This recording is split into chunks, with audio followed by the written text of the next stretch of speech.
Sports reporter, Kansas City Star, 2002-09 writer, baseball prospectus author, Pro Basketball Prospectus member, Baseball Writers Association of America member, Professional Basketball Writers Association.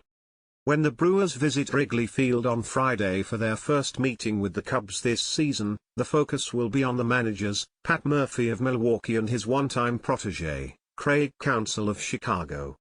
It won't be the first time they have squared off as managers, but it will be the first time they have met since Counsell left the Brewers for the Cubs during the off-season for a record 5-year, $40 million contract, and Murphy, his bench coach, was promoted as his replacement.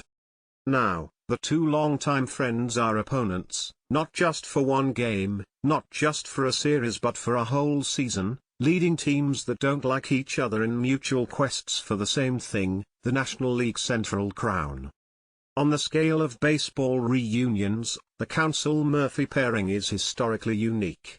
Some of that is because of their backstory. Murphy coached Counsell at Notre Dame. They faced off a handful of times as skippers in 2015 when Murphy was the interim manager of the Padres, and the next year, Counsell hired Murphy in Milwaukee. For 8 full seasons, Counsell and Murphy led the clubhouse during a time when the Brewers were one of baseball's most consistent winners.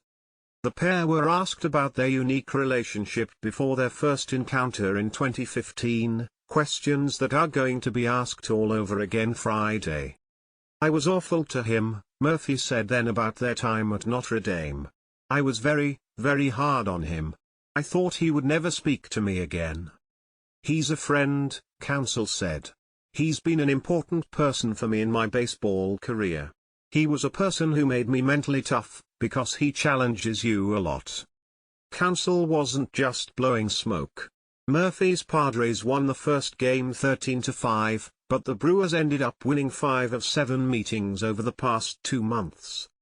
Nearly a decade later, Counsell is off to an excellent start with the Cubs, so far offering nothing but validation of Chicago's aggressive pursuit of him last fall. What might be a little more surprising is what's happened in Milwaukee, where the Murphy-led Brewers have kept on rolling. But the impact of this move can be felt beyond the 2024 NL Central race. When a star manager like Counsell leaves a long-time job for new pastures, what does it mean for the manager, his replacement, the team he joins and the team he leaves behind?